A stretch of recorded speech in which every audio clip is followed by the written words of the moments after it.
Inaasahang ipagpapatuloy ng alyansa para sa bagong Pilipinas ang kanilang mga campaign rally sa susunod na buwan. Kahapon, kinumpirma kasi ni Alyansa Campaign Manager at Navotas City Representative Toby Tiangco na hindi tuloy ang kanilang scheduled rallies sa loob ng linggong ito. Paliwanag niya, naimbitahan kasi ang ilan nilang kandidato na dumalo sa mga local proclamation rally na naisa na nilang puntahan.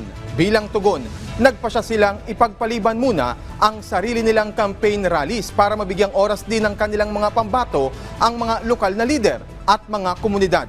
Sa isang panayam, sinigundahan din ito ni Alyansa candidate Erwin Tulfo at tiniyak din niya na walang dapat ipag-alala ang kanilang mga taga-suporta at inaasahang sa Abril, sunod-sunod na ulit ang kanilang campaign rallies. Wala naman, yung na-postpone lang dahil nga doon sa proclamation rally ng mga LGUs na kailangan suportahan din. Kung kailangan namin na suporta, kailangan namin babaan yun. At saka iba-iba kagaya ako, Quezon City, Metro Manila. So dito sa Metro Manila, sila Senador Bong Revilla, doon sila sa Cavite, expected yun.